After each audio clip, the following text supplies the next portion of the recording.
కుమారుని యొక్క పరిశుద్ధాత్మయకి ఆమేన్. ప్రభువా మమ్మను కనికరింపుము, క్రీస్తు మమ్మను కనికరింపుము, ప్రభువా మమ్మను కనికరింపుము. మన విశ్వాస ప్రమాణమును ఒప్పుకుందాము. భూమి ఆకాశములను సృజించిన సర్వశక్తి గల తండ్రి అయిన దేవుని నమ్ముచున్నాను. ఆయన కుమారుడు మన ప్రభువైన యేసుక్రీస్తును నమ్ముచున్నాను.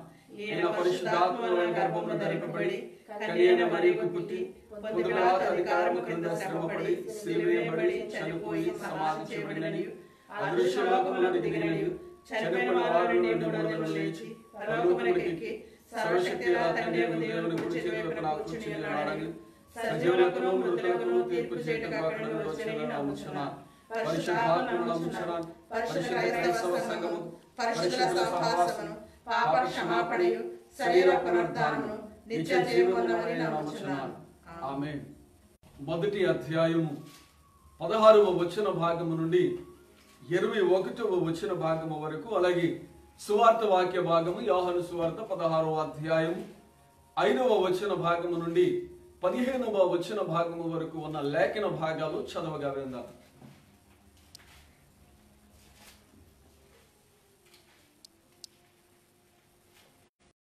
నాలుగో ఆదివారం కొరకు ఏర్పాటు చేయబడిన పత్రికా పాఠ్య భాగము యాకోబు రాసిన పత్రిక మొదటి అధ్యాయము 16 నుంచి 21 వరకు.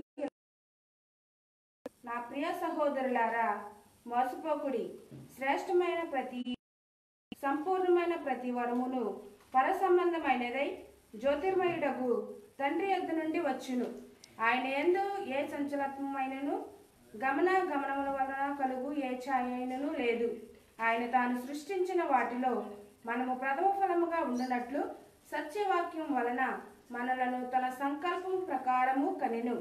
నా ప్రియ సహోదరులారా, మీది సంగతి ఎరుగుదురు కనుక ప్రతి మనుషుడు వినుటకు వేగరపడివాడును, మాట్లాడుటకు నిదానించువాడును, కోపించుటకు నిదానించువాడునై ఉండవలెను. ఎందుకనగా నరుని కోపము దేవుని నీతిని నెరవేర్చదు. అందుచేత సమస్త కల్మషమును, విర్రవీగుచున్న దుష్టత్వమును మాని లోపల నాటబడి మీ ఆత్మలను రక్షించుటకు శక్తిగల వాక్యమును అంగీకరించుడి.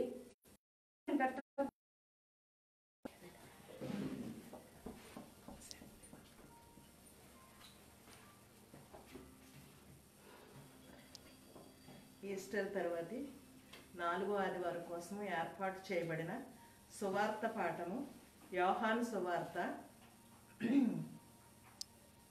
16వ అధ్యాయము 5వ వచనం నుంచి 15వ వచనం వరకు ఈ విధముగా రాయబడి ఉన్నది. ఇప్పుడు నన్ను పంపిన వాని యొద్దకు వెళ్ళుచున్నాను.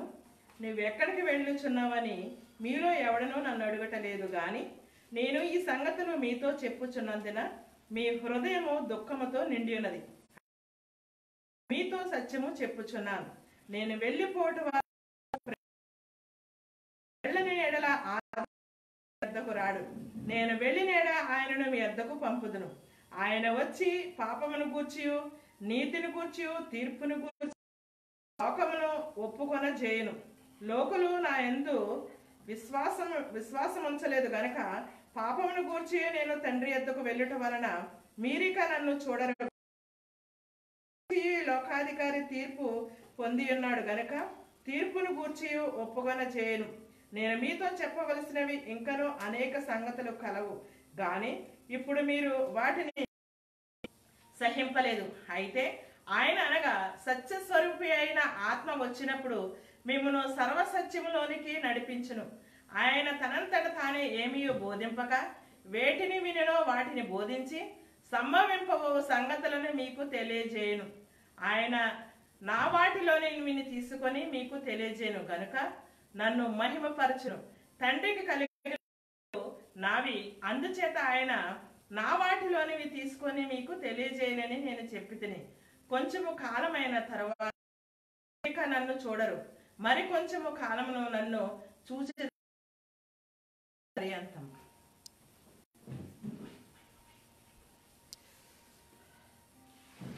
చిన్న ప్రార్థన చేసుకుందాం. చిన్న ప్రార్థన చేసుకుని పరిశుద్ధ దేవుని వాక్యాన్ని ధ్యానం చేద్దాం. మహాపరిశుద్ధుడైన తండ్రి, ఘనమైన దేవానికి వందనాలు. అల్పులము అయోగ్యులమై ఉన్న మమ్మలను గడిచిన దినములన్నిట సురక్షితముగా నీ రెక్కల చాటున మమ్మలను భద్రపరిచి నీ నామం పేరిట మా ప్రభా ఈ పునరుద్ధాన దినమందు నా తండ్రి ఈ లైవ్ ద్వారా నా తండ్రి నీ మాటలు ధ్యానించటానికి బయలుపరచగలగటానికి ఈ అల్పునికి మీరు అనుగ్రహించిన గొప్ప ఆధిక్యతను బట్టి నీకు వందనాలు. సర్వాంతరామి పరిశుద్ధాత్మ దేవ, మీ ఆత్మాభిషేకముతో మమ్మల్ని చదవబడిన లేఖనముల ద్వారా ఎలాంటి సంగతులు మీరు బయలుపరుస్తూ ఉన్నారో నీ మాటలు మా ప్రభ మేము విని గ్రహించగలగటానికి, నీ మాటలను బట్టి మేము మా జీవితాలు సరిచేసుకొని నీకు బద్ధులుగా బ్రతకగలిగినట్టు నీ ఆత్మ సహాయమును నా తండ్రి ఈ కార్యక్రమంలో పాలిభాగస్తులైన నీ ప్రియబిడ్డలందరికీ అనుగ్రహించి దీవించి మహిమ పొందమని యేసుక్రీస్తు నామం పేరిట అడిగి వేడుకుంటూ తండ్రి. మన తండ్రి అయిన దేవుని నుండి ప్రభు అయిన యేసుక్రీస్తు నుండి కృపయు సమాధానములు మీకు కలుగునగాక. ఆమేన్. క్రీస్తునందు ప్రియ దేవుని బిడ్డలారా, మన ప్రభువును ప్రియ రక్షకుడైన యేసుక్రీస్తు వారి ప్రశస్తమైన నామములో మరి కార్యక్రమంలో పాలిభాగస్తులైన మీ అందరికీ ప్రభు పేరిట పునరుద్ధాన శుభాలు కలుగునుగాక. మరి అంత బాగున్నారని దేవుని యొక్క సంరక్షణలో, దేవుని యొక్క కృప వాత్సల్యతలో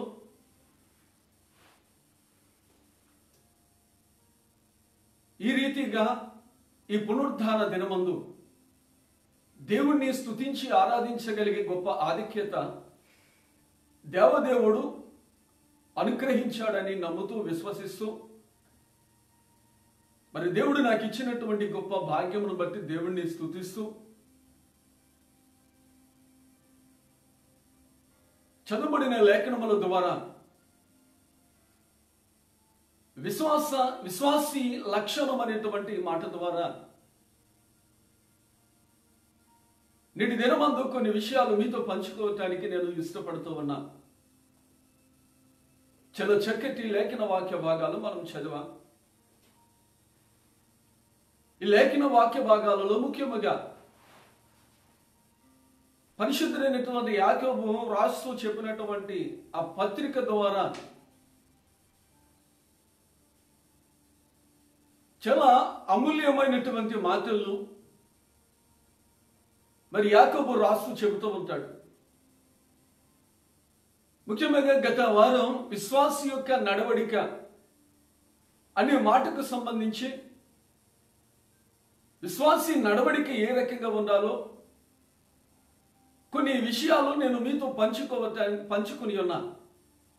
అయితే నేటి దినమందు విశ్వాసి యొక్క లక్షణం ఎలా ఉండాలి, ఆ విశ్వాసి యొక్క లక్షణములు ఏ రకంగా ఉండాలో నేటి దినమందు మరొక కొన్ని విషయాలు మీతో పంచుకోవాలని నేను ఆశిస్తూ ఉన్నా.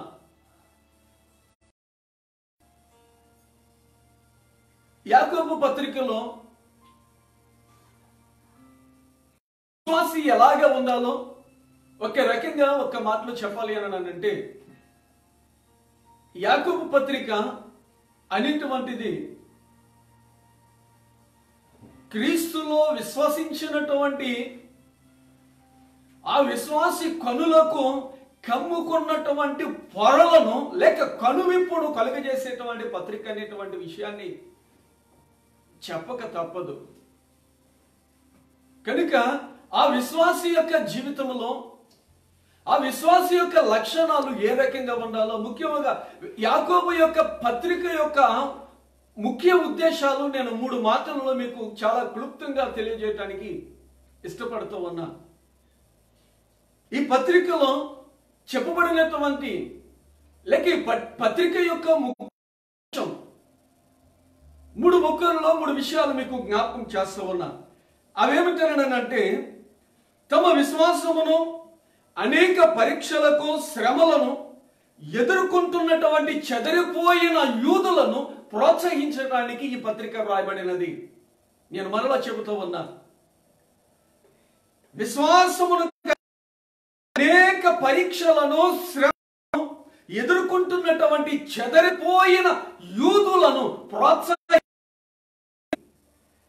విశ్వాస స్థిరులుగా వారిని స్థిరపరచగలగటానికి, అలాంటి ప్రోత్సాహాన్ని కలుగజేయటానికి ఈ పత్రిక యొక్క ముఖ్య ఉద్దేశం. రెండవది, ఈ పత్రిక యొక్క ముఖ్య ఉద్దేశాలలో రెండవ మాట మీరు గ్రహిస్తే కనుక, విశ్వాసము ద్వారా కలిగే రక్షణను గూర్చి ఉన్నటువంటి పొరపాట్లు, అపోహలు అనేటువంటివి, అనగా విశ్వాసము ద్వారా కలిగేటువంటి ఆ రక్షణ భాగ్యం అనేటువంటిది ఏదైతే ఉన్నదో, ఆ రక్షణ భాగ్యము విశ్వాసానికి సంబంధించినటువంటి కొన్ని ఒడిదుడుకులు, లేకపోతే కొన్ని అవరోధాలను సందేహాలను నివృత్తి చేయగలగటానికి ఈ పత్రిక వ్రాయబడ్డదనేటువంటి ఈ విషయాన్ని మనము గ్రహించాలి. మూడవది, మనము పరిశీలన చేస్తే, మూడవది, నీతికరమైనటువంటి జీవితములో క్రియలలో తమ విశ్వాసము ఆచరణాత్మకంగా ఫలించాలి అనేటువంటి ఒక గొప్ప హెచ్చరిక ఈ మూడవదిగా ఈ పత్రిక యొక్క ఉద్దేశంగా మనకి కనబడుతూ ఉన్నది. కనుక ఈ శ్రేష్టమైన సమయంలో అలాంటి విశ్వాసములో నీవు నేను జీవిస్తావన్నా,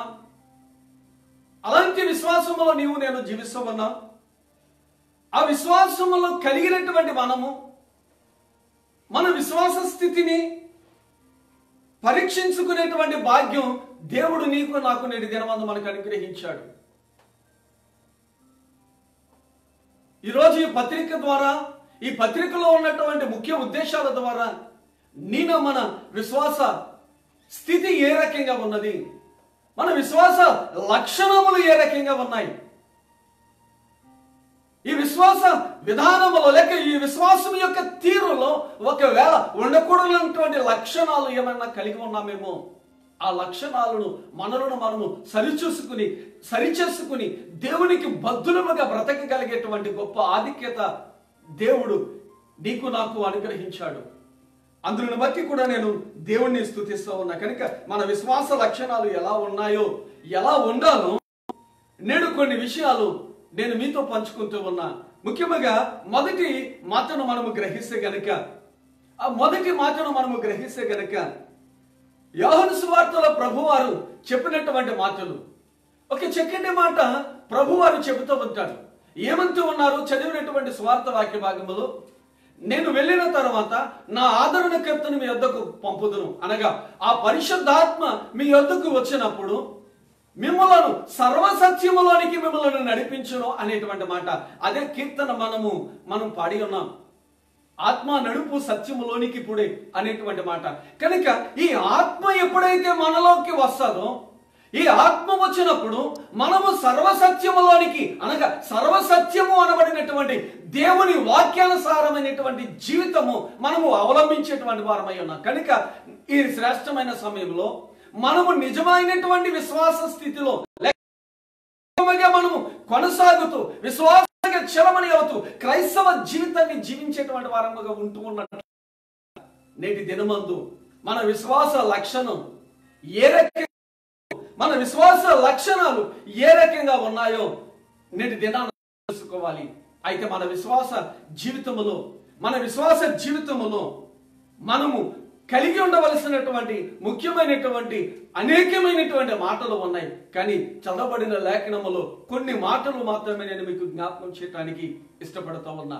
అయితే ఆ మొట్టమొదటి మాట, మన విశ్వాస జీవితములో మన విశ్వాస లక్షణం ఎలా ఉండాలి, ఎలా ఉండకూడదు అని అంటే, మన విశ్వాస జీవితములో సమస్త పాప కల్మషమును మనము విడిచిపెట్టేటువంటి వారంగా ఉండాలి. మన విశ్వాస జీవితంలో మనకు ఉండవలసినటువంటి లక్షణం ఏమిటనంటే, సమస్త కల్మషమును మనము విడిచిపెట్టే వారముగా ఉండాలి. ముఖ్యంగా యాకోబు భక్తకోటికి, విశ్వాసులకి తెలియజేయుచున్నటువంటి విషయాలలో ఇది కూడా ఒక ముఖ్యమైనటువంటి ప్రాముఖ్యమైనటువంటి విషయం. అంటే సమస్త కల్మషమును పాప కల్మషమును మనము విడిచిపెట్టేటువంటి వారముగా ఉండాలి. అయితే ఇంకా మన జీవితాలలో ఇంకా ఒకవేళ ఇలాంటి పాప కల్మషము చేత మనము బ్రతుకుతూ ఉన్నట్లయితే, ఒకవేళ ఇలాంటి కల్మషములో మనము జీవిస్తూ మనం విశ్వాసముగా చలామణి అవుతే గనక మన విశ్వాసము నిరర్ధకమయ్యేటువంటిదే కానీ ప్రయోజనకరమైనది కాదనేటువంటి విషయాన్ని మనం గ్రహించాలి. అయితే ఇక్కడ చెప్పబడుతున్నటువంటి మాటలను బట్టి పౌలు చక్కటి మాటలు వల్లిస్తూ ఉంటాడు. మీరు గమనిస్తే పౌలు రాస్తూ చెప్పినటువంటి మాటలను మనం పరిశీలన చేస్తే ఈ కల్మషము అనేటువంటిది ఏదైతే ఉన్నదో, ఈ కల్మషము అనేటువంటిది దానికి సంబంధించి పౌలు కూడా ఎలాంటి మాటలు రాస్తూ ఉన్నాడో మనం పరిశీలిస్తే, ఎఫెసీయులకు రాస్తూ 4వ అధ్యాయం 22వ వచనములో, మునుపటి ప్రవర్తన విషయములోనైతే మోసకరమైన దురాశల వలన చెడిపోవు ప్రాచీన స్వభావమును వదులుకుని అనేటువంటి మాట మీరు గ్రహిస్తే గనక ప్రియ దేవుని బిడ్డలారా, మునుపటి ప్రవర్తన విషయంలోనైతే మోసకరమైనటువంటి దురాశ వలన చెడిపోవు మీ ప్రాచీన స్వభావమును వదులుకుని అంటూ 25వ వచనములో అబద్ధమాడుట మాని, 31వ వచనములో సమస్తమైన ద్వేషమును, కోపమును, క్రోధమును, అల్లరి, దూషణ, సకలమైన దుష్టత్వమును మీరు విసర్జించుడి అని పౌలు రాస్తూ ఉంటాడు. కనుక ఇవన్నీ కూడా, ఈ విషయాలన్నీ కూడా చెప్పబడుతున్నటువంటి మాటల యొక్క అంతరార్థము ఒక్కటి. అదేమిటనగా కల్మషమును పాప కల్మషమును మనము విడిచిపెట్టేటువంటి ప్రయత్నం చేయవలసినటువంటి వారమై ఉన్నాం. కనుక ఇప్పుడు మనం చదువుకున్నటువంటి ఎఫెసీ పత్రిక 4వ అధ్యాయములో 22వ వచనము కావచ్చు, లేక 25వ వచనము కావచ్చు, లేక 31వ వచనములు కావచ్చు. అంత మాత్రమే కాకుండా కొలసీలకు రాసు 3వ అధ్యాయము 8వ వచనములో, మీరు కోపమును, ఆగ్రహము, దుష్టత్వము, దూషణ, మీ నోట బూతులు అను వీటన్నిటిని విసర్జించుడి అనేటువంటి మాటను పౌలు రాస్తూ ఉంటాడు. కనుక ఇవన్నీ కూడా కల్మషముతో కూడినటువంటివి. కనుక నేటి దినం జీవిస్తున్నటువంటి ఈ క్రైస్తవ విశ్వాసి మన జీవిత విధానము, మన లక్షణం ఎలాంటి లక్షణాలు కలిగి ఉన్నా, మన నోరు వాస్తవానికి కొలసీ పత్రికలో రాస్తూ చెప్పినటువంటి మాటలలో అతడు అంటున్నటువంటి మాట కోపము, ఆగ్రహము, దుష్టత్వము, దూషణ, మీ నోటి బూతులు అనేటువంటివి.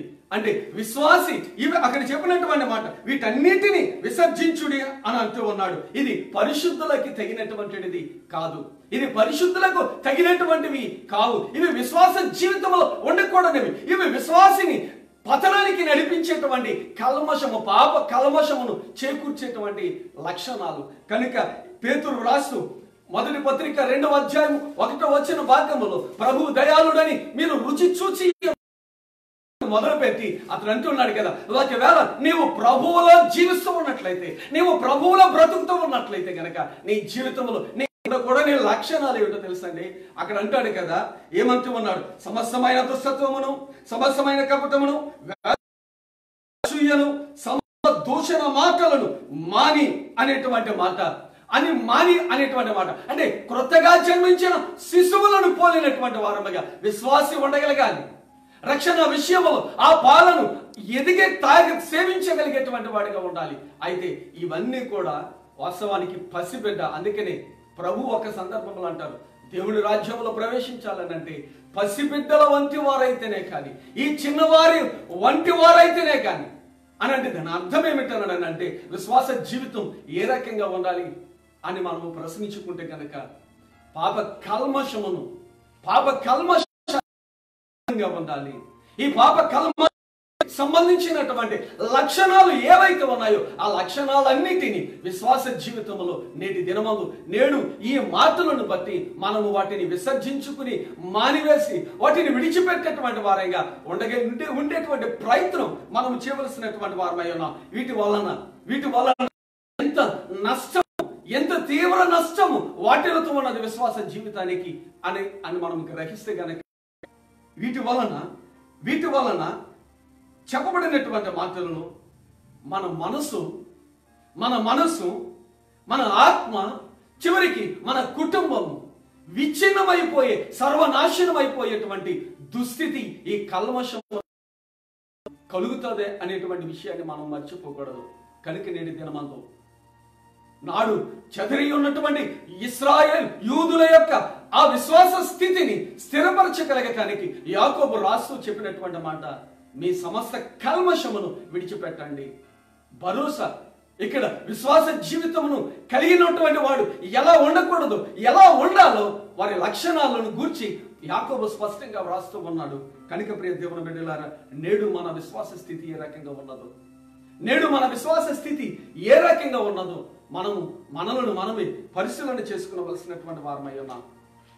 ఇక రెండవది, దీనికి సంబంధించినటువంటి రెండవ విషయాన్ని మనం పరిశీలన చేసి, విశ్వాసిగా నీకుండవలసినటువంటి లక్షణం పరిశుద్ధ జీవితము మనకి అవసరం. విశ్వాస జీవితానికి పరిశుద్ధ జీవితం అనేటువంటిది చాలా అవసరం. ఇది వాస్తవానికి ఈ పరిశుద్ధ జీవితం అంటే ప్రభువు నీకు నాకు ఈ పరిశుద్ధ జీవితాన్ని అనుగ్రహించడానికి మనలో ఉన్నటువంటి మరణపు వాసన ఏదైతే ఉన్నదో ఈ వాసన మన నుండి వెళ్ళగొట్టి, లేక ఈ మరణపు వాసన కలిగినటువంటి మనలలో పరిమళ వాసన చేకూర్చేటువంటి విధానములో ప్రభువు తనకు తానే మన కొరకు ఆయన అర్పించుకున్నాడు. మనకు తెలుసు, చదివినట్టు ఎఫెసీయులకు రాస్తూ 4వ అధ్యాయములో 5వ అధ్యాయములో పౌలు స్పష్టంగా చెబుతూ ఉంటున్నటువంటి మాటలు. పౌలు స్పష్టంగా చెబుతూ ఉంటాడు. అతడు చెబుతున్నటువంటి మాటల యొక్క అంతరార్థం ఏమిటనంటే, మీరు పిల్లల వలె దేవుని పోలి, ప్రభువును పోలి నడుచుకోవాలి. అక్కడ రెండో సందర్భంలో ఆ నడుచుకునేది అనేటువంటి మాట రెండవ సందర్భంలో కూడా ఉపయోగిస్తూ ఉంటాడు. ప్రేమ కలిగి నడుచుకునేది అనేటువంటి మాట అంటే దేవుని పోలి ప్రేమ స్వభావమును మనము ఈ లోకములో విశ్వాస జీవితములో మనము అనుసరించాలి. అయితే ఇలాగ అనుసరించేటువంటి విధానములో ఒకవేళ నీ పరిశుద్ధ జీవితము, విశ్వాస జీవితములో నీకున్నటువంటి పవిత్రమైనటువంటి జీవితము ఒకవేళ అపవిత్రపరచబడుతూ ఉన్నదేమో మనలను మనము పరిశీలన చేసుకోవలసిన వారమై ఉన్నాం. అయితే ప్రభువు ఈ పవిత్రమైన పరిశుద్ధ జీవితాన్ని అనుగ్రహించడానికి తన్ను తాను అర్పించుకున్నాడు. నిన్ను పరిమళ వాసనగా మార్చే ప్రయత్నం ప్రభు చేశాడు. పరిమళ వాసనగా ఉండేటువంటి ప్రయత్నం ప్రభు చేశాడు. కనుక ఈ శ్రేష్టమైన సమయంలో మన పరిశుద్ధ జీవితము కలంకము లేనిదై, మన పరిశుద్ధ జీవితము నిష్కలంకమైనటువంటి జీవితముగా ఉండాలి అని అంటే మనం చేయవలసినటువంటి పని ఏమిటి? అసలు దేవుని యొక్క లేఖనాలు ఏమని సెలవిస్తూ ఉన్నాయో మనం పరిశీలన చేస్తే, ఎఫెసీ పత్రికలో 5వ అధ్యాయములో 3వ వచన భాగములో నుండి పౌలు మాట్లాడుతున్నటువంటి మాటలు, మీలో జారత్వమే గాని ఏ విధమైన అపవిత్రతయే గాని వీటి పేరైనను ఎత్తకూడిది, ఇది పరిశుద్ధులకు తగినది అన్నాడు. అంటే ఇక్కడ చెప్పబడుతున్నటువంటి మాటల యొక్క అంతరార్థం ఏమిటనంటే, నీ పరిశుద్ధ జీవితాన్ని అపవిత్రపరిచేటువంటి జారత్వం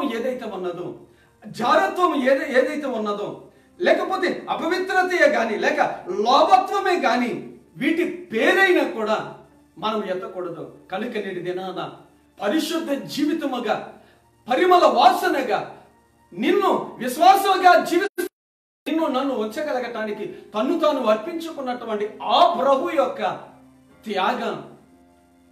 త్యాగానికి పరిమళ వాసన భాగ్యం మనము కలిగి ఉంటే కనుక, ఒకవేళ మనలో ఇలాంటి అపవిత్రత పరిశుద్ధ జీవితాన్ని నాశనము చేసేటువంటి లక్షణాలు ఏమన్నా మనము కలిగి ఉన్నామేమో మనము పరీక్షించుకోవలసినటువంటి వారమై ఉన్నాం. ఇంకా మీరు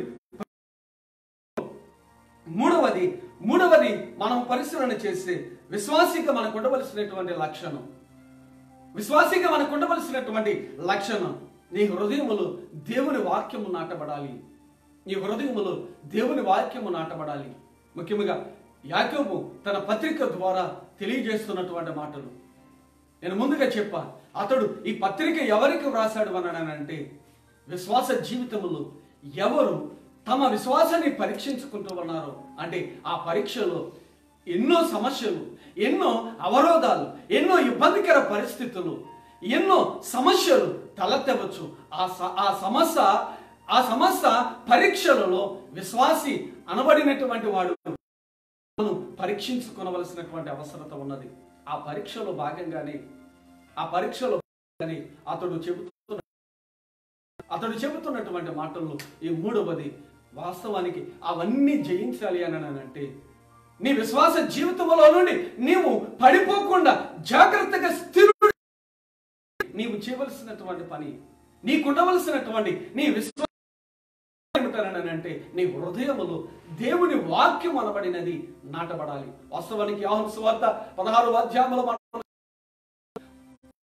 అధ్యాయం యొక్క అంతరార్థం, నేను వెళ్ళిన కర్త మీ మధ్య మాట చెప్పినటువంటి మాట, అక్కడ చెప్పబడినటువంటి మాట యొక్క అంతరార్థం మీరు గ్రహిస్తే గనక వాక్యము అనేటువంటిది ఏదైతే ఉన్నదో, యోహాను సువార్త మొదటి అధ్యాయం ప్రారంభంలో ఆది యందు వాక్యం ఉండేను అని మొదలుపెట్టినటువంటి ఆ యోహాను సువార్తికుడు 14వ వచనానికి వచ్చేసరికి ఆ వాక్యము శరీరధారి అయి కృపాసత్య సంపూర్ణుడిగా మీ మధ్య నివసించాను అంటే, ప్రభు చెప్పినటువంటి మాటల్లో మనం ఒక అంతరార్థాన్ని మనం గ్రహిస్తే, నేను వెళ్ళినచో అంటే ఆయన ఉండగా ఆదరణకర్త రాడు, కానీ ఆయన ఉండగానే ఆదరణకర్త రాగలగాలి. అంటే ఎలా ఉండాలి అని అంటే, ఆయన వాక్యమై ఉన్నాడు. అంటే వాక్యము ఎక్కడ ఉంటుందో అక్కడ దేవుని ఆత్మ అనబడినది ఖచ్చితంగా ఉండి తీరుతుంది. అంటే ఈ రోజు మనము ప్రతి విశ్వాసి ఆత్మపూర్ణుడు దేవుని వరమును కలిగినటువంటి వాడై ఉండాలి. అంటే ఆ దేవుని కలిగిన వాడిగా ఉండగలగాలి అని అంటే ఆ విశ్వాసి జీవితంలో ముందుగా ఉండవలసినది ఆత్మ కాదు, ముందుగా ఉండవలసినది ఆత్మ ఉండగలిగేటువంటి దేవుని వాక్యము. నేను ముందుగా చేసినటువంటి వీడియోస్లో ప్రసంగాలలో నేను ఒక సందర్భంలో ఈ ప్రస్తావన చేశా. అదేమిటన్నానంటే, ఎక్కడ వాక్యం ఉంటుందో అక్కడ పరిశుద్ధాత్ముడు ఉంటాడు. అక్కడ పరిశుద్ధాత్మ ఉన్న చోట వాక్యానికి చోటు అని మనం గ్రహించాలి. వాక్యం లేకుండా ఆత్మ రాడు. ఆత్మ ఉన్న చోట ఖచ్చితంగా దేవుని వాక్యానికి చోటు ఉన్నది. అంటే ఈ శ్రేష్టమైన సమయంలో నేను వెళ్ళినచో అనంటే వాక్యము అంటే వాక్యముగా ఆయన మనతో ఉన్నాడు. భౌతికంగా ఆయన తండ్రి యొద్దకు వెళుతూ ఉన్నా కానీ ఆయన దేవుని వాక్కుగా ఆయన నీతో నాతో ఉంటూ ఉన్నాడు, మనతో ఉంటూ ఉన్నాడు. అంటే వాక్యం ఉన్న కాడ, ఈ వాక్యం ఉన్న చోట పరిశుద్ధాత్ముడు ఖచ్చితంగా నిలయమై ఉంటాడు. అయితే శ్రేష్టమైన సమయంలో అదే మనం నేర్చుకుంటున్నటువంటి మాట ఏమిటంటే, విశ్వాస జీవితం విశ్వాసిగా అంటే నీ హృదయములు నాటబడాలి, దేవుని వాక్యము నాటబడాలి. మనం చూస్తూ ఉన్న ఉపమానములు విత్తనం ఏ పడ్డదో, ఆ పడినటువంటి వాక్యము, ఆ విత్తనము ఎందుకు ఫలించలేదో, ఒకవేళ మొలిచిన లేక ఒకవేళ అది మొక్కగా మారి కొంతకాలానికి ఎందుకు అది ఉన్నదో అక్కడ ఉపమానంలో అనేక విషయాలు చెప్పబడ్డాయి. అయితే ఈ శ్రేష్టమైన సమయంలో విశ్వాసిగా మనకు ఉండవలసిన లక్షణం, నీ హృదయములో వాక్యము అనబడినటువంటి దేవుని విత్తనము అది నాటబడాలి. ఎలాగా అనంటే ఆ విత్తువాని ఉపమానములోనే ప్రభు చెప్పినటువంటి మాట, మంచి నేలను పడిన విత్తనము వలె నీ జీవితంలో దేవుని వాక్యము విత్తబడాలి. నీ జీవితంలో దేవుని వాక్యము విత్తబడాలి. అలాగూ విత్తబడాలని ప్రభు ఆశిస్తూ ఉన్నాడు. అలాగే దేవుని వాక్యము నీ హృదయంలో విత్తబడిన నాడు పరిశుద్ధాత్ముడు నీలో కొలువై ఉంటాడు. కనుక నీవు ఆత్మ కార్యాలు నీవు అప్పుడు చవి చూస్తావు. చాలా సందర్భాలలో మనం వింటూ ఉంటాం.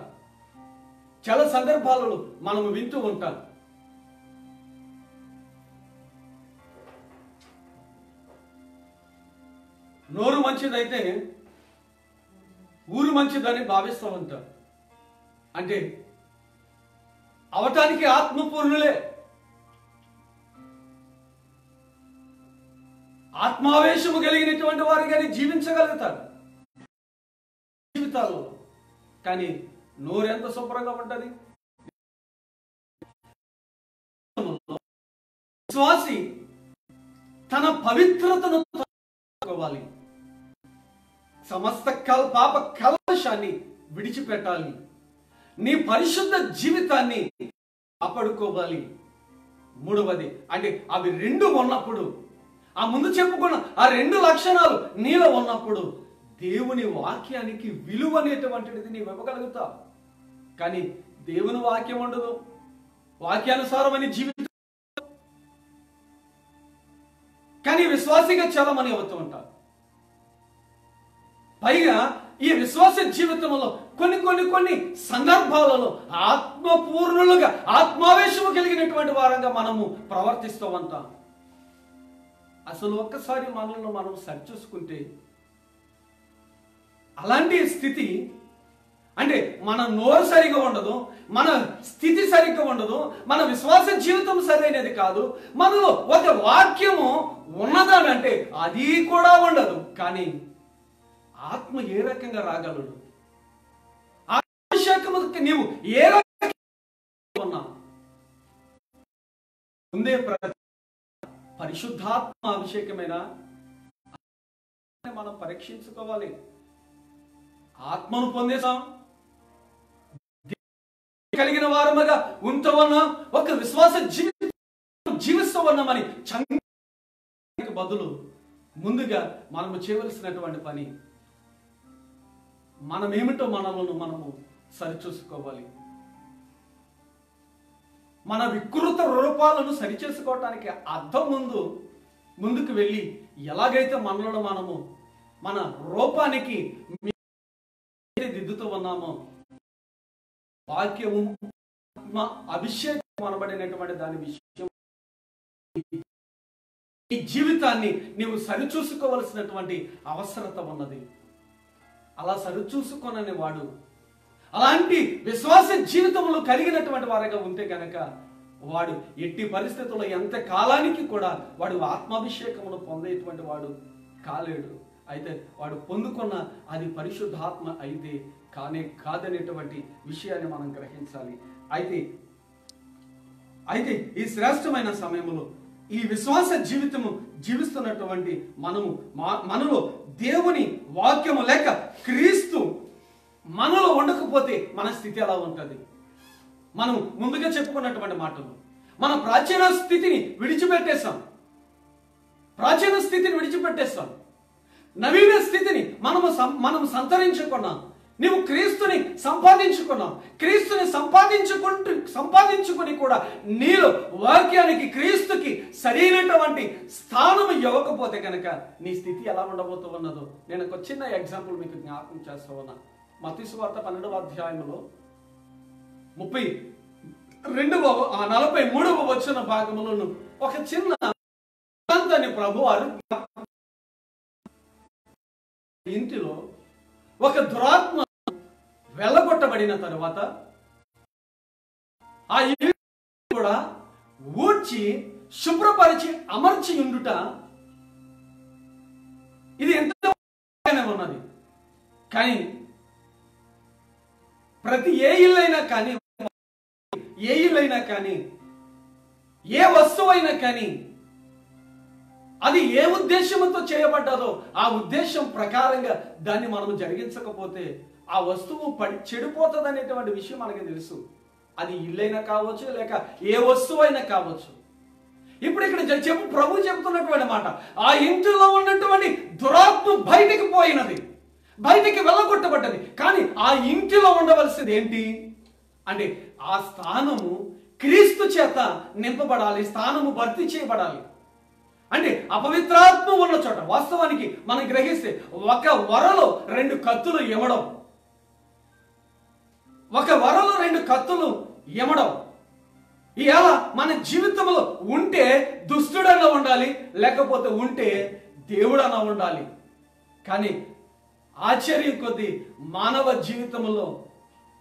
జీవితంలో ఈ క్రైస్తవ విశ్వాస జీవితంలో ఒక ప్రతి విశ్వాస స్థితిలో ఓసరి వెళ్ళి నటనా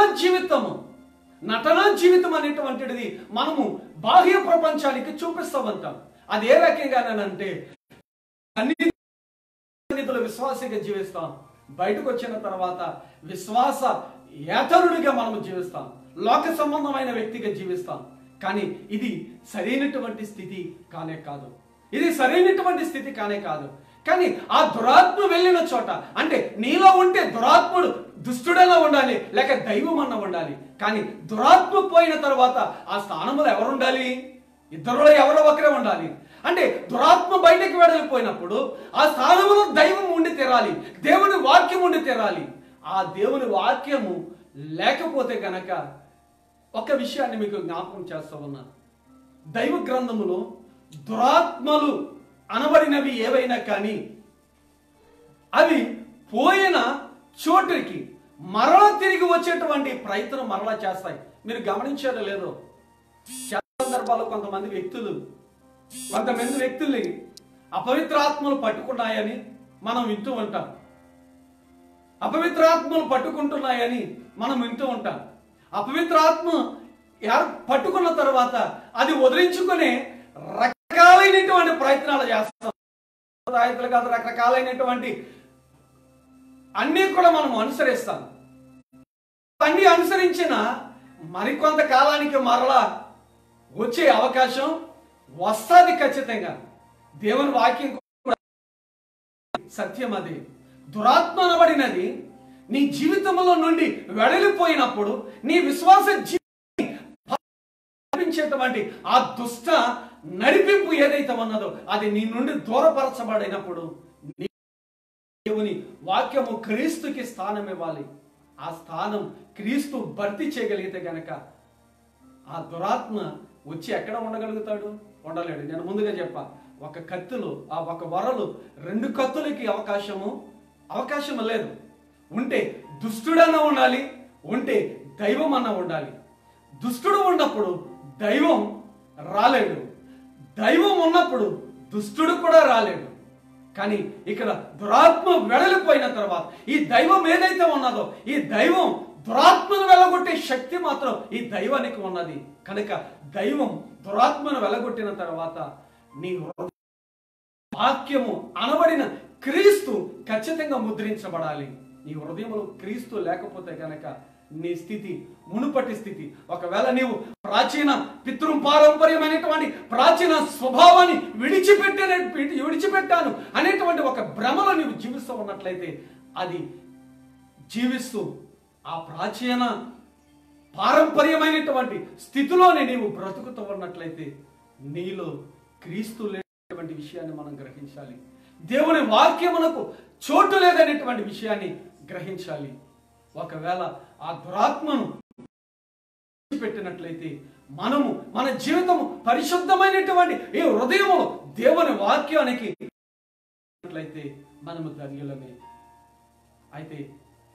అయితే శ్రేష్టమైన సమయంలో నీలో ఉన్నటువంటి దుష్టత్వం ఆ దురాత్మ వెడలిన తర్వాత నీలోనికి క్రీస్తు కొలువై ఉండకపోతే నీ దుస్థితి ఎలా ఉండబోతూ ఉన్నదో ప్రభువారు అక్కడ ఆ మునుపటి స్థితి కంటే కడపటి స్థితి మరీ మిక్కిలి గొప్పదని, అలాగే భయంకరమైనది అనేటువంటి విషయాన్ని ప్రభువారు జ్ఞాపకం చేస్తూ ఉన్నారు, చెడ్డ చూపిస్తూ ఉన్నారు.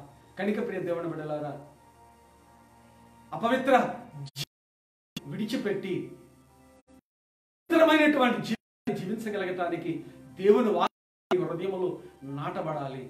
ఒకవేళ ఆ రీతిగా నాటబడకపోతే కనుక నీ మునుపటి స్థితి కంటే కడపటి స్థితి చాలా కడపటి స్థితి మరీ చెడ్డదిగా ఏర్పడేటువంటి ఆ పరిస్థితి ఉన్నది కనుక నేను మన జీవితాలలో దేవుని వాక్యమునికి మన హృదయాలలో కనుక మనము ధన్యులమే. అయితే దేవుని వాక్యము నాటబడాలని దేవుడు నీ హృదయం ఎలా ఉండాలని ప్రభు ఆశిస్తూ ఉన్నాడు. మనం గ్రహిస్తే గనక కొన్ని మాటలు మీకు జ్ఞాపకం చేస్తా ఉన్నా. కొరింథీయులకు రాసు కొరింథీ పత్రికలు మొదటి పత్రిక 6వ అధ్యాయములో తర్వాత 2వ 6వ అధ్యాయములు పౌలు మాట్లాడుతున్నటువంటి మాటలు మన దేహము మన జీవితము దేవుని వలన మనకి అనుగ్రహించబడినవి అని అంటూ ఉన్నాడు. అంత మాత్రమే కాకుండా 2వ పత్రిక 6వ అధ్యాయంలో కూడా చెప్పబడినటువంటి మాటలు జీవము గల దేవునికి ఆలయముగా అంటే ఉన్నాను. అక్కడ విశ్వాసికి అవిశ్వాసితో పొత్తెక్కడ అనేటువంటి మాట. కనుక మనం జీవము గల దేవుడు మనము మారాలి అంటే మనలో ఎవరు కొలువై ఉండాలి? జీవము గల దేవుడు మాత్రమే మనలో కొలువై ఉండాలి. అలా ఉండగలగటానికి ఆయన నీలో నాలో ఈ విశ్వాసాలుగా జీవిస్తున్నటువంటి మనలో ప్రయత్నం చేస్తూ ఉన్నాడు.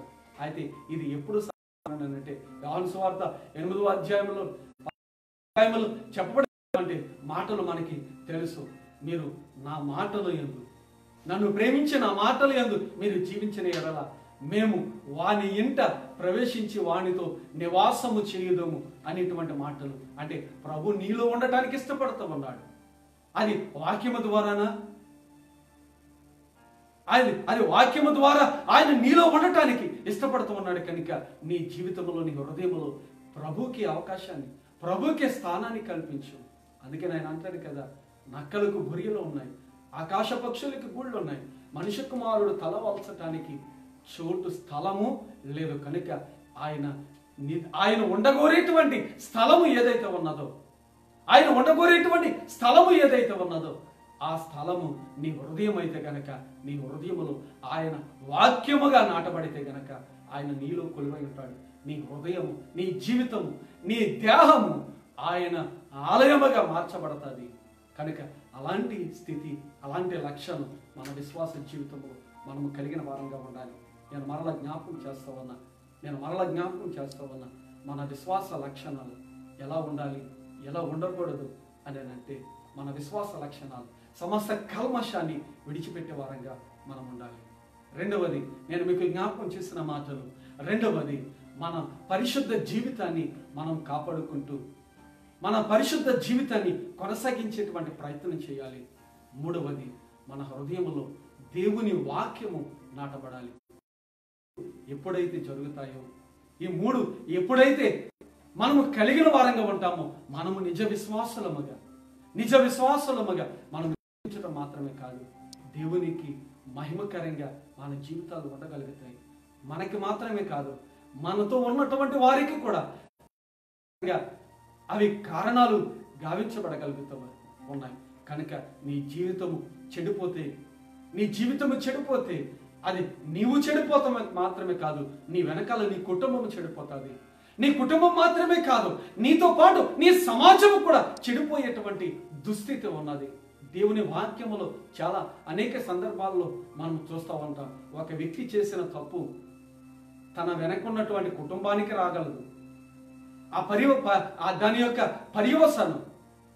యొక్క పర్యవసానం ఆ వ్యక్తి చేసినటువంటి తప్పిదము దానికి వచ్చేటువంటి శిక్ష వెనకున్న కుటుంబానికి రావచ్చు, లేక వెనకున్నటువంటి సమాజానికి రావచ్చు. దానికి నిదర్శనం దావీదు తప్పు చేశాడు, కానీ తన తర్వాత వచ్చేటువంటి సంతతి మొత్తపడ్డది. అది మొట్టమొదటిగా సొలొమోను కంటే ముందుగా పుట్టినటువంటి కుమారుడు చనిపోయాడు. మీరు గమనించాలి. అయితే ఇంకొక దేవుడు అపవాది చేత శోధించబడినటువంటి ఇశ్రాయేలు సర్వ సమాజాన్ని దేవుడు ఆజ్ఞాపించాడు. దేవుని సర్వ సమాజాన్ని లెక్కించే ప్రయత్నం చేశాడు. దాని శిక్ష తప్పు దావీదు చేశాడు, కానీ శిక్ష తనతో పాటు తన కుటుంబంతో పాటు తన సమాజం దాని పర్యవసానం జ్ఞాపకం చేసుకుంటూ ఉన్నాను, వ్రాయబడ్డది. కనుక మన జీవితాలలో నేను మరలా చెబుతూ ఉన్నా, మన విశ్వాస రక్షణ ఎలా ఉండాలి అంటే కల్మషమును విడిచిపెట్టాలి. కల్మషమును విడిచిపెట్టి పరిశుద్ధ జీవితాన్ని కొనసాగించి వాక్యము నీలో నాటబడితే కనుక అది నీ వెనకున్న వారికి, నీ కుటుంబానికి, నీ సమాజానికి ఎంతో శ్రేయస్కరమైనది. ఒకవేళ ఇవి మన విశ్వాస జీవితంలో ఇవేవి కూడా మనము పాటించకపోతే అవి మనతో పాటు, మన కుటుంబంతో పాటు మన నాశనము చేకూర్చేటువంటి కారణము కాగలదనేటువంటి విషయాన్ని మనం గుర్తెరిగి నేటి దినమందు పౌలు పరిశుద్ధులైనటువంటి యాకోబు చెప్పినటువంటి ఈ మాటల ద్వారా మన విశ్వాస జీవితం ఏ రకంగా ఉన్నది, ఎలాంటి విశ్వాస లక్షణాలు మనలో మనం పరిశీలన చేసుకోవాలి. ఇవన్నిటికీ నాంది ఇవి లక్షణాలు. ఎలాంటి లక్షణాలు మనం కలిగి ఉన్నప్పుడు మనము ఎక్కడ నడుచుచూ ఉన్నాం అని అంటే పరిశుద్ధాత్మని యొక్క నడిపింపులో మనము నడిపించబడతాం.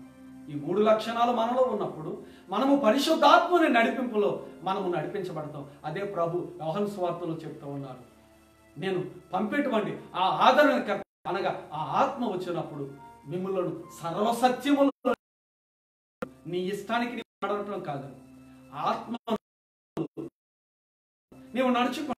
కనుక దేవుడు ఆశించినది, దేవుడు ఆశపడుతున్నది, అది దేవుడు ప్రభు సెలవిస్తున్నది. అది ఆయన రీతిలో నడుచుకునేటువంటి పరిశుద్ధాత్మ ద్వారా మాత్రమే నీకు అనుగ్రహించబడుతుంది. అయితే ఆ పరిశుద్ధాత్మ నీలో ప్రవేశించాలి అని అంటే నీలో పాప కల్మషం పోవాలి, నీలో పరిశుద్ధ జీవితం ఉండాలి, నీలో దేవుని వాక్యం స్థిరముగా నాటబడాలి. అలా నాటబడినప్పుడు మాత్రమే అది సాధ్యం. అట్టి ధన్యత మనం కలిగి జీవించగలగటానికి పరిశుద్ధాత్మ దేవుడు మనందరికీ సహాయం చేయగాక. ఆమేన్. తలలు వంచండి. ప్రార్థన, ప్రభు ప్రార్థన ఆశీర్వాదముతో కార్యక్రమాన్ని ముగించుకుందాం. మహాపరిశుద్ధుడా, ప్రేమ నమ్మకము కలిగిన మా ప్రియ పరలోకపు తండ్రి, నీ ఘనమైన పరిశుద్ధమైన నామమును బట్టి వేలాది స్తుతులు స్తోత్రాలు చెల్లిస్తావన్నా. పరిశుద్ధుడా, ఇంత దానికి నా తండ్రి విశ్వాస లక్షణములు అనేటువంటి మాట ద్వారా ఈ ఈస్టర్ తరువాతి 4వ ఆదివారములో నా తండ్రి 3 విషయాలు మా ప్రభు తెలుసుకోవటానికి నీవు సహాయం చేసి ఉన్నావు. ప్రభా, ఇదిగో మా విశ్వాస జీవితంలో దేవా మాకు ఉండవలసినటువంటి లక్షణాలు, ఇదిగో నా తండ్రి మేము పాపకాలం విడిచిపెట్టేటువంటి వారముగా ఉండాలని, మా జీవితంలో మా తండ్రి పరిశుద్ధ జీవితాన్ని కొనసాగించేటువంటి వారముగా ఉండాలని, మా హృదయములో దేవుని వాక్యము నాటబడినదై ఉండాలని నీ లేఖనముల ద్వారా మేము జ్ఞాపకం చేసుకున్నాము. వినిన నీ మాటలను బట్టి మా ప్రభువా దేవా, ఇదిగో నా తండ్రి మేము నీ యొక్క ఆత్మ నడిపింపు సహాయము ద్వారా నా తండ్రి నీలో మేము నడుచుకోవాలి అని అంటే ఈ 3 మేము ఈ 3 జీవితాలలో పరంగా మేము ఉండాలని నీవు సెలవిచ్చిన మాటలను బట్టి మా ప్రభువా మా జీవితాలు సరిచేసుకుని నీకు బద్దులముగా జీవించగలగటానికి మాలో ఎలాంటి పాప రోత స్వభావాలు మేము కల్మషముతో కూడినటువంటి స్థితిని మేము కలిగి జీవిస్తూ ఉన్నాము. నా తండ్రి ఆ సమస్త కల్మషము నీ రక్త ప్రోక్షణలో మేము కడిగి వేసుకుని పరిశుద్ధ జీవితము కలిగి నా తండ్రి నిందారహితులముగా కలంకము లేని వారముగా నిష్కలంకులుగా నీ ఎదుట నిలువబడగలగటానికి నీ వాక్యం అనబడినటువంటి నా తండ్రి నిన్ను మా ప్రభువా ఎదుగు మా హృదయాలలో మా ప్రభువా ఎదుగు నా తండ్రి ముద్రించుకుని నా తండ్రి నీకు బద్దులుగా బ్రతకగలిగినటువంటి ఆధిక్యత మాకందరికీ అనుగ్రహించమని నీ సన్నిధిలో ప్రార్థన చేస్తామన్నా. నా తండ్రి కార్యక్రమంలో పాలుభాగస్తులైన నీ ప్రిబిడలందరినీ మీ దయగలిగిన హస్తాలకు అప్పగిస్తామన్నా. ముఖ్యంగా మా ప్రభువా ఈ లైవ్ లో నా తండ్రి పాలుభాగస్తులుగా ఉంటున్న నీ ప్రిబిడలందరినీ మీరు జ్ఞాపకం చేసుకోనండి. నీ దీవెన ఆశీర్వాదాలు నీ బిడ్డల పైన నీ బిడ్డల యొక్క కుటుంబాల పైన మెండుగా అనుగ్రహించండి. నీ నామం పేరిట మా ప్రభువా ఏదో నా తండ్రి వారి విశ్వాస స్థితి ఏ రీతిగా ఉన్నదో నా తండ్రి వారి విశ్వాస స్థితిని నా తండ్రి నాన్న మీరు సరిచూడండి, పరీక్షించండి. సరైనటువంటి విశ్వాస సంబంధమైనటువంటి స్థితిలోని బిడ్డలను స్థిరపరచమని సన్నిధిలో విజ్ఞాపన చేస్తూ ఉన్నా. నా తండ్రి మా సంఘములను నా తండ్రి మా పేరులో ఉన్న 4 సంఘాలను బట్టి నా తండ్రికి వందనాలు. 4 సంఘాలలో ఉన్న నా తండ్రి సంఘ కుటుంబాలను బట్టి నా తండ్రి నీకు వందనాలు. ఎదుగు నీ నామం పేరిట మా ప్రభా సంఘ నాయకులను బట్టి నీకు వందనాలు. సంఘ సేవకులను బట్టి నా తండ్రి నీకు వందనాలు. వారి కుటుంబాలను నాన్న ప్రతి ఒక్కరిని పిల్లల మొదలుకొని వృద్ధుల వరకు ప్రతి ఒక్కరిని మీరు జ్ఞాపకం చేసుకునండి, దీవించండి, ఆశీర్వదించండి. నా తండ్రి బిడ్డలను మా ప్రభా విశ్వాసము స్థిరపరచమని నా తండ్రి ఇలాంటి క్లిష్ట పరిస్థితుల్లో కూడా నా తండ్రి విశ్వాసము నుండి తొలగి నా తండ్రి లోకము వైపు దేవా తేరు చూసేటువంటి వారిగా కాక నా తండ్రి నీ వైపు నా తండ్రి తమ దృష్టి సారించగలిగి విశ్వాసములో బలపడగలిగినట్లు సహాయం చేయమని ప్రార్థిస్తూ ఉన్నాను. ఇంకా నా తండ్రి ఈ లోకములో నా తండ్రి ఎందరూ తమ విశ్వాస జీవితాన్ని కలిగి జీవిస్తూ ఉన్నారు. అట్టి నీ బిడ్డలైన వారందరిని బట్టి నీ సేవకులు అనబడిన వారందరిని బట్టి ప్రత్యేకించి ప్రార్థన చేస్తా ఉన్నా. బలపరచండి, స్థిరపరచండి, ఆశీర్వదించమని నా తండ్రిని సన్నిధిలో విజ్ఞాపన చేస్తా ఉన్నా. పరిశుద్ధుడ ఎదుగు నా తండ్రి ఎలాంటి మా ప్రభా ప్రతికూల పరిస్థితుల్లో ఎలాంటి భయంకరమైన వాతావరణ స్థితిలో నా తండ్రి మేము జీవిస్తూ ఉన్నాము. నా తండ్రి నువ్వు సమస్తము ఎరిగినటువంటి దేవుడు.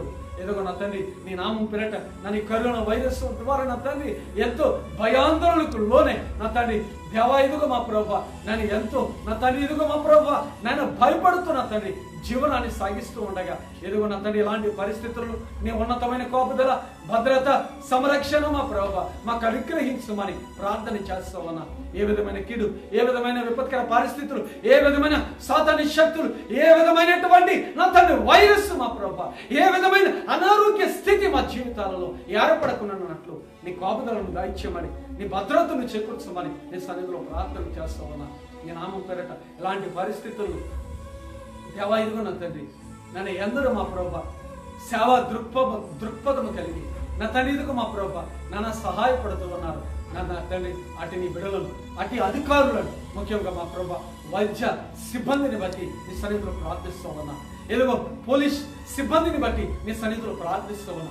రెవెన్యూ సిబ్బందిని బట్టి, పారిశుద్ధ్య సిబ్బందిని బట్టి నా తండ్రి ఇంకా మా ప్రభా మా దేశ రాష్ట్ర ప్రపంచ పాలకులైన వారందరిని బట్టి నా తండ్రి నీ సన్నిధిలో ప్రార్థన చేస్తూ ఉన్నా.